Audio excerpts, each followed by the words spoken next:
Hi, this is Christine Blackledge Crowell, and it's coming to the end of Black History Month and what this month has meant to me. And I want everyone to think in terms of what this month of February has meant to you. For me, I've done some research into who I am, my identity, my bloodline. I've gone back as far as 139 years because I wanted to see where I came from. Like this. It's looking at this beautiful meadow here. Where do we come from? And I looked at myself. I took a look in the mirror. I saw my mother. I saw my grandmother. And I then thought, who else is in my bloodline? So I did a research, like I said, 139 years. And there seems to be a common theme here, that there's been matriarchs in the family, the head of the household, the mother, who was doing multiple tasks. And I realized that we have over 100 years of healthcare professionals in my family, which I didn't realize how strong that is. My great-grandmother, 139 years ago, she was born, and she was the matriarch. And I thought to myself, wow, I didn't realize how powerful that the role models are in my family. My mothers, my aunties, my sisters, my mother, my grandmother, my great-grandmother. And it made me look at the types of jobs. So for me, my calling is healthcare, and my calling is to educate as well.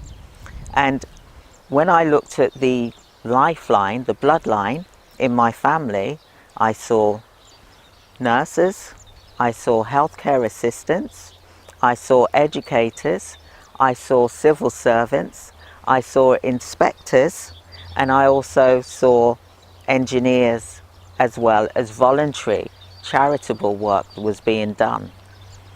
So I went back into my roots, my identity, and I started to see similarities in my ancestors from 100 years ago.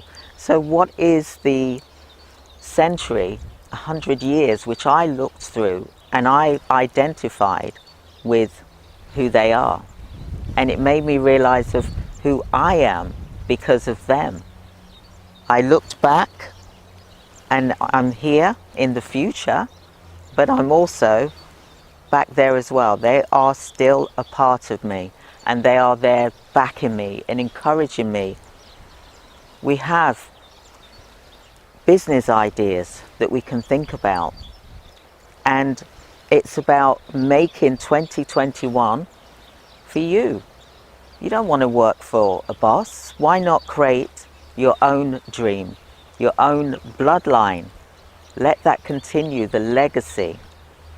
And I just wanted to reach out to you about that, because I'm looking back in my life and my ancestors' life, and this is why I'm in this field here today, is to think about and be at one with them, doing things that they used to do.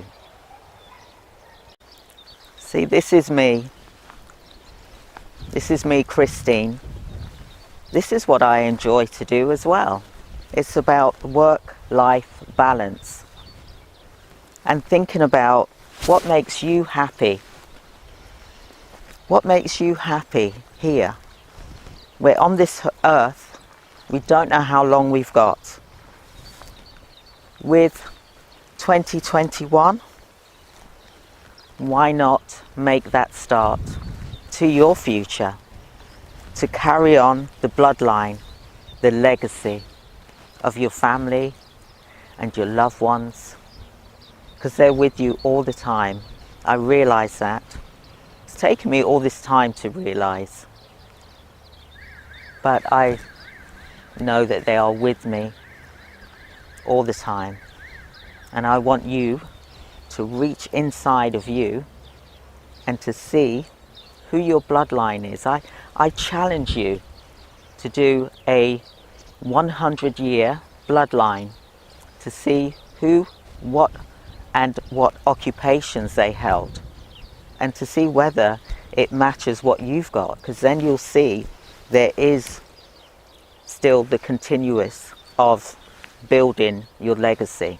You will see that there are similarities. Like me, I was blown away, and I even feel more stronger now with carrying on with what I am doing today, and I want you to be a part of this family.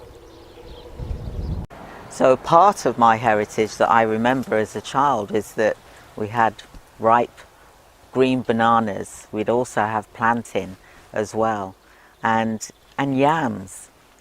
And that's part of my heritage, and it's food as well as goat. It's a food that I always will remember, I'm very fond of. It reminds me of my heritage, my family. One of my favourite dishes is the banana, yam, curry goat, and also there's plantain as well, which can be fried. I always remember my mum as well doing scrambled egg and plantain with some different types of meat as well. You know, this was things that we would have even at breakfast time, and those are fond memories as a child.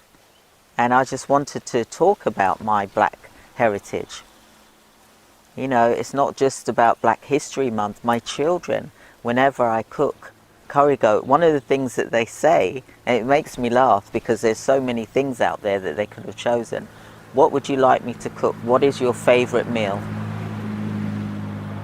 And their favourite meal, they always say, Mum, can you cook some curry goat and rice and peas?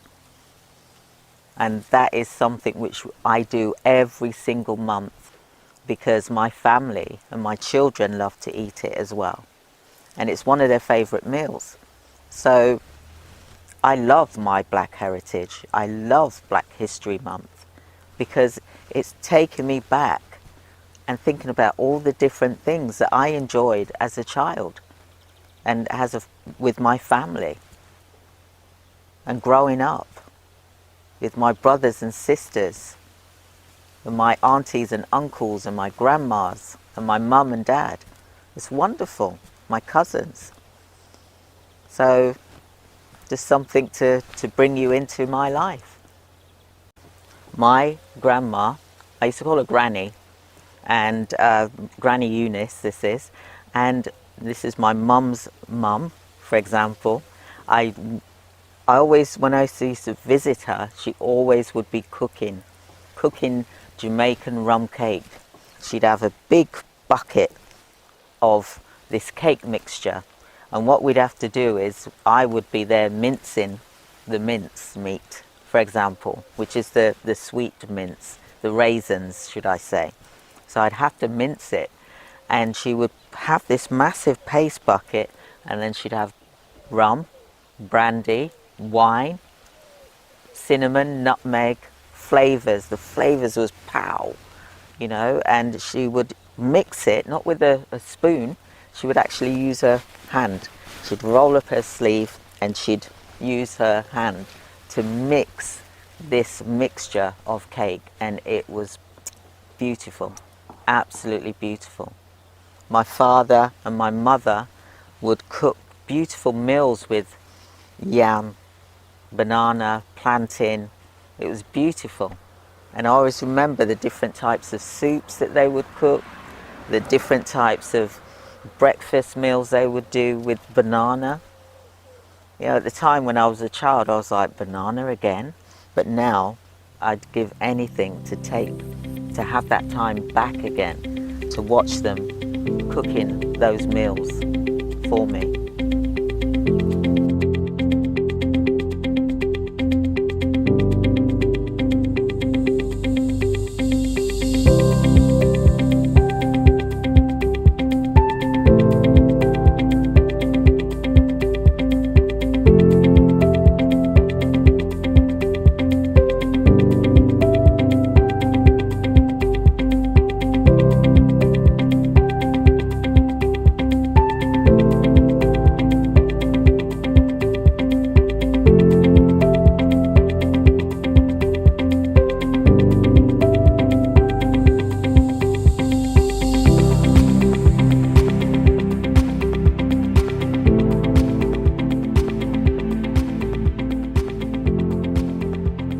So my grandma, Henrietta, she used to have a business whereby she was in charge of a fishing port in Portland, Jamaica.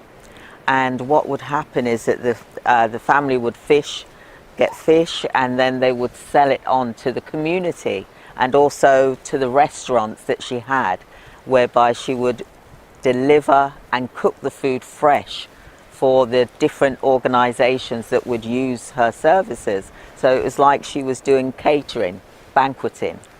And what was wonderful about this, all of the children, my father, Marcus, my auntie, Sissy, my auntie Gloria, all of Dad's brothers and sisters, there was 21 of them all together, which is quite a lot. What was so wonderful is that Grandma would get them to deliver the fish to different places, to a shop, collect the money for selling the fish, and then the children would have to obviously have this money and bring back the cash for Grandma. And what was wonderful is she was so well known in the community.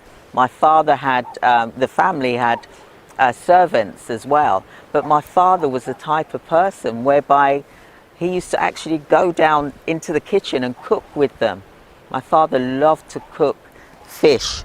That's all my father used to eat, was fish, fish, fish. He just loves the goodness that is in the fish, fresh herbs, vegetables, spices, herbs. He just loved going to the herbalist as well. But my dad would season the fish. It was delicious. And I'm just looking at this now, and it's just taking me back to my father cooking his fish in the kitchen. And he just loved cooking all the time when he wasn't working. That was one of his hobbies. And he loved to see beautiful things. Anyone that knew my father would agree with me here. And you know, I'm looking here at all of this beauty that is around me, and I am so blessed to be enjoying all of this. You know, it just makes me go back in time of what I remember as a child and as an adult. I cook fish today. I love to cook. You'll see from my cooking shows anyway. But this reminds me of my father, Marcus Owen Harrison. And his legacy from his grandma is that he learnt how to do the fish, gut it and cook it to perfection. Every type of fish. He knew what herbs, what vegetables went with certain fishes. He knew what he was doing. It's just a shame I didn't get to meet my grandma because she lived in Jamaica. But she's inside of me. She's in here in spirit. And this is to you, Grandma and Dad. Thank you for bringing me here to this beautiful place, for me to appreciate it the way you enjoyed it as well.